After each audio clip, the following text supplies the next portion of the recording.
Hello students. So today I will continue my topic on polynomials. Already in my last class I have discussed about factorization, remainder theorem. So I have discussed about factorization, how to factorize a quadratic polynomial. So already I told you that in this lecture I am going to discuss about the factorization of the polynomial having degree greater than 2, because already we have done up to degree 2. So my first example is you have to factorize px is equal to x cube minus 23x square plus 142x minus 120. So how to factorize this polynomial? This is a cubic polynomial, degree is 3.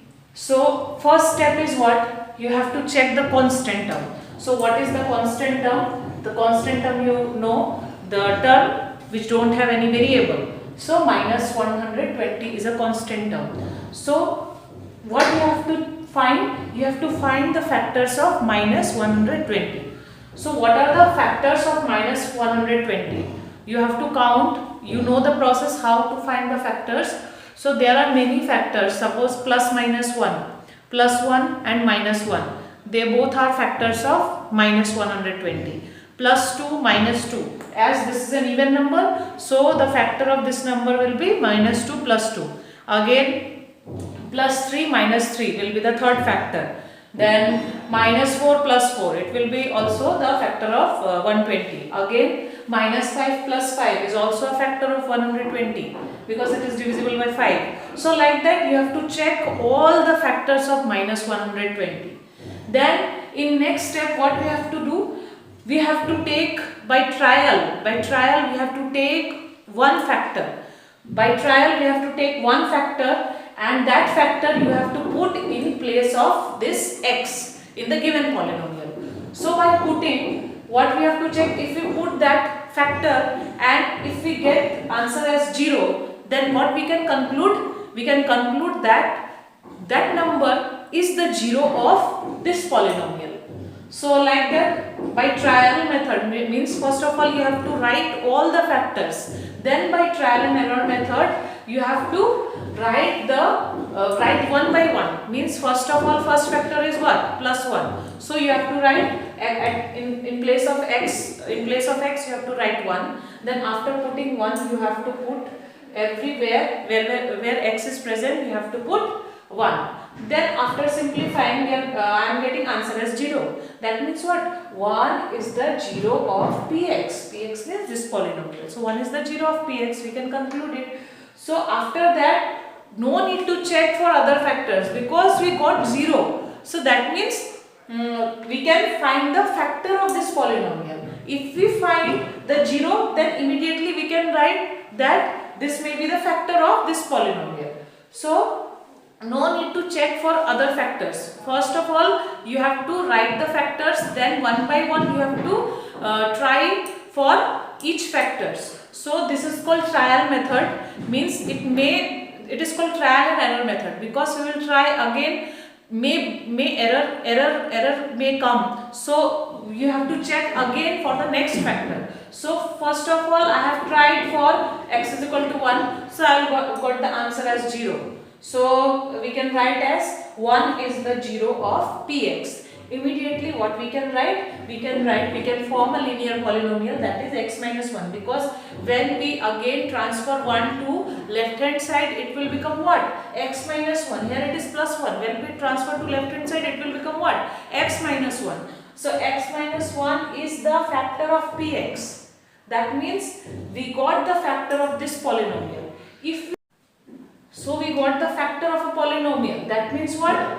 We can divide this polynomial by this linear polynomial because this is a factor. This is a factor of this polynomial. So what will happen when we divide? When we divide the polynomial with this linear polynomial, we will get one quotient and we will get remainder as what? 0. Already you know, using that remainder theorem, we can easily check that if this is 0, then the remainder will also be what? 0. That means in next step what we have to do, we have to divide this polynomial by this linear polynomial. And why we are doing this? Because we need quotient. So when we got that quotient, then again we will factorize it. So the next step is long division method. You have to divide this polynomial with this linear polynomial. So here I am not going to discuss the division because already in my previous lecture I have discussed about the long division method. So I will do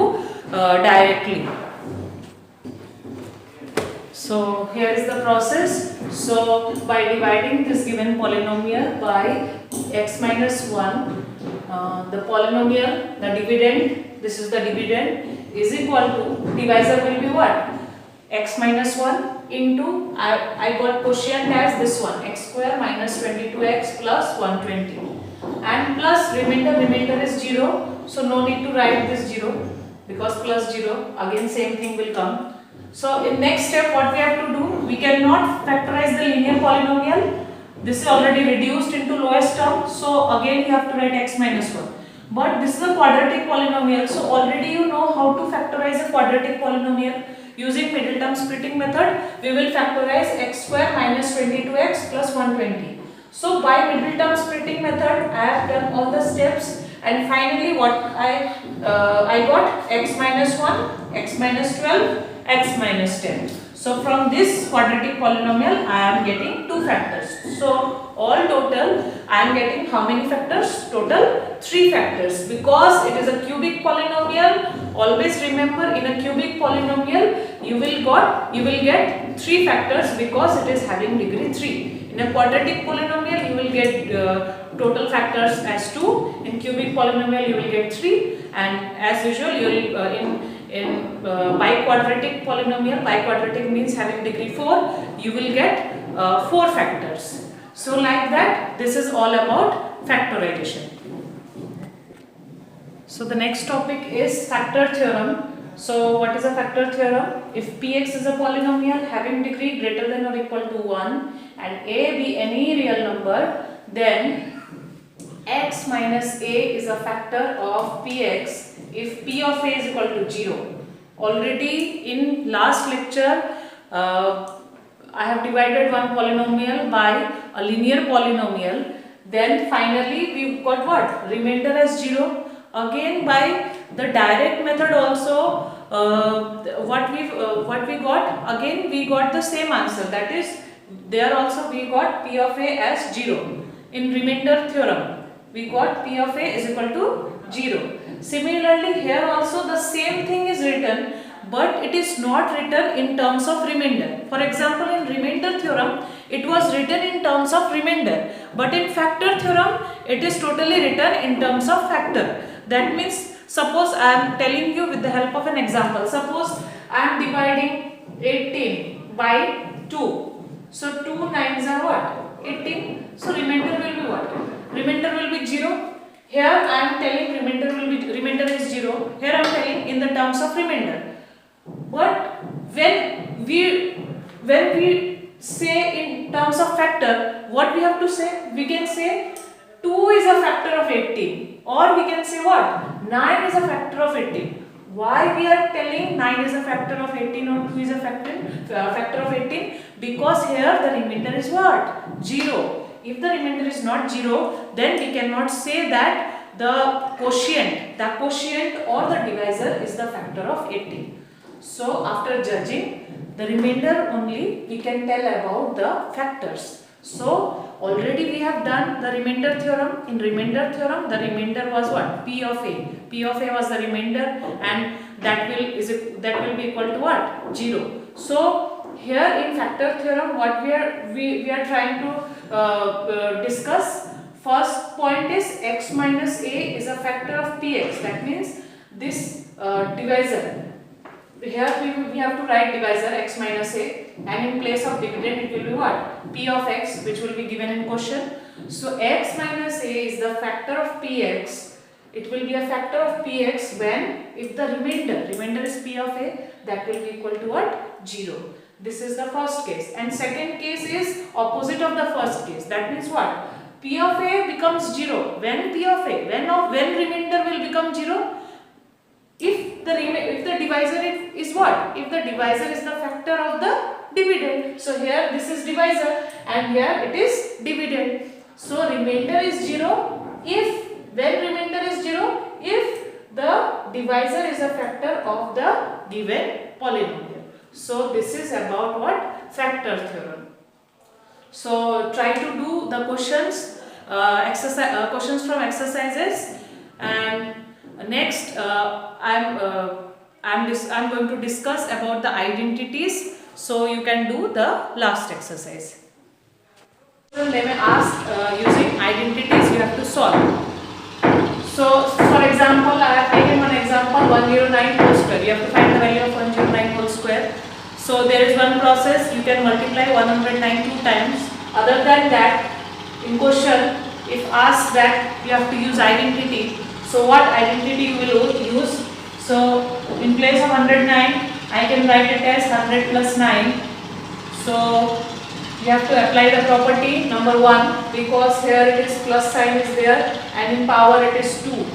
So you have to apply the first property. So first property is a square plus 2ab plus b square. So in place of a, I have to write 100, so 100 square plus 2 into a, in place of 100, in place of b it is 9, plus b square that means 9 square. So 100 square will be how much? 1, after 1 you have to put how many zeros? 4 zeros, because you are multiplying it 2 times. If you have to multiply it 3 times, just you can multiply the number of zeros with the power. So 2 zeros into 2 it will be what? 4.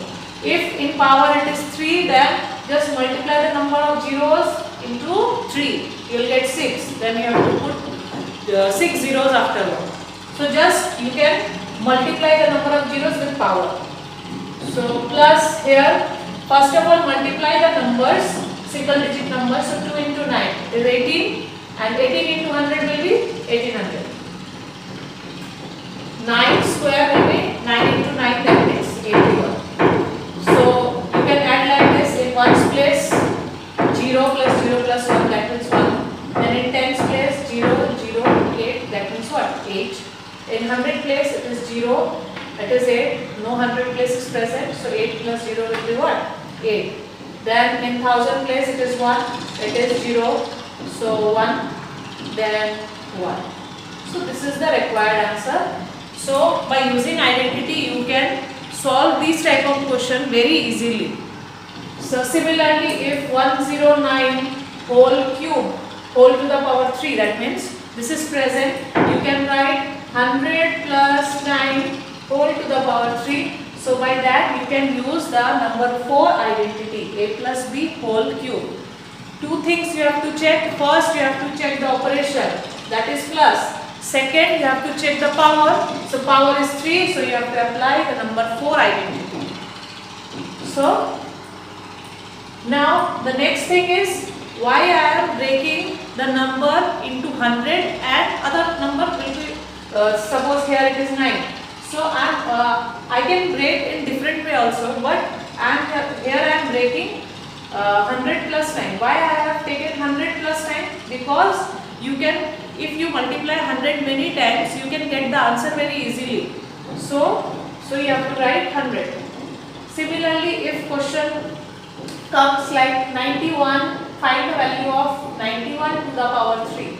So don't write 90 plus 1, just make it 100 in terms of 100. So in terms of 100 you have to subtract, because 91 is smaller than 100. So we can write what? 100 minus what? 9. So 100 minus 9.